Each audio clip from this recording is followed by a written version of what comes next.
It all started on an average day upon the Mediterranean Sea.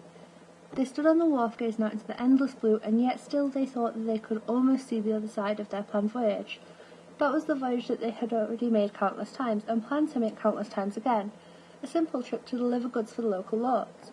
Before setting off, they had made the usual precautions: food stores for the voyage, prayers offered up to Poseidon, and a farewell to the friends and family. The seas had been calm for days, the warm air flying over the oceans not too humid that it would cause discomfort as the men below deck began to row the ship out of the harbour and out into open waters. The feeling was light and merry through the trip.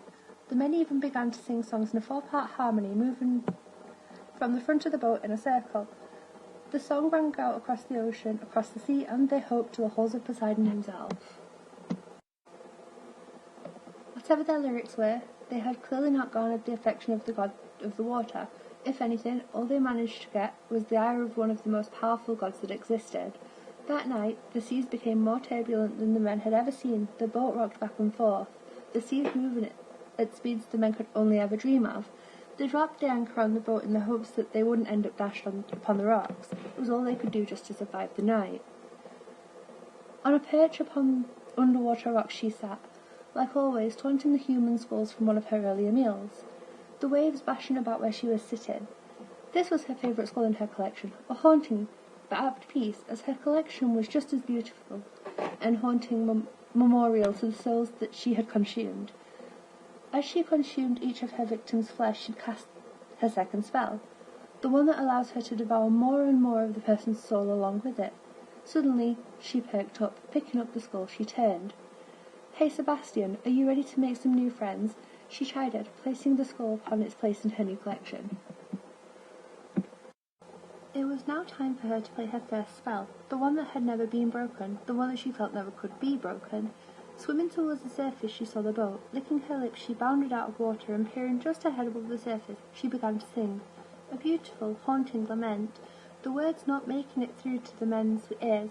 Not that it mattered, as many, without hearing the words, wanted to jump towards the young siren. The men that didn't become a victim to the song of the young woman, mainly due to their age, were forced to stop the men that had, cutting them down where they stood to save them the trauma of becoming her meal, of losing their souls to the deep. They had made the agreement long before they left. Should they encounter one of the monsters, kill us quick, save our souls.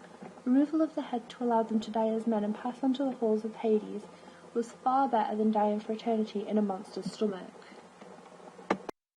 She began to notice that these men were destroying her meal.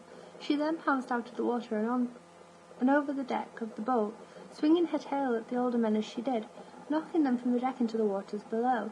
The men began to frantically swing their blades in the air each time she appeared, each time from another side of the boat. The confusion of the men that still had their wits, mixed with the now thralls of the siren, became a losing battle.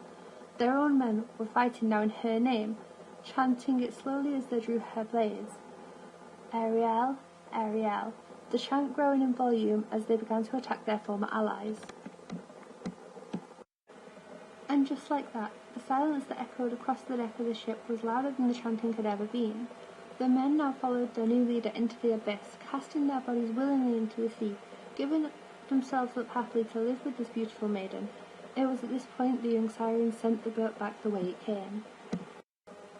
She began her feast, casting her dark rituals to devour the men, body and soul, each one adding to her own personal lifespan, for this is the true reason she hunted these men. Her eternal lifespan was not guaranteed. Instead, she took it from the souls of her mules. This is why she favoured the younger men, as each of the men she devoured would in turn lose their remaining years and in turn add them to hers, and while the young siren didn't age in the traditional sense, could still die of old age. The boat made it home in one piece, the decks emptied and devoid of any form of life. The perplexing thing to all the people who found these vessels was that nothing else seemed to be out of place. The food didn't appear to be touched, the cargo still in place, and yet whether these ships were found sailing themselves into harbours or just standing on open waters like a ghostly beacon to what could have happened went down in history's funny tales throughout time.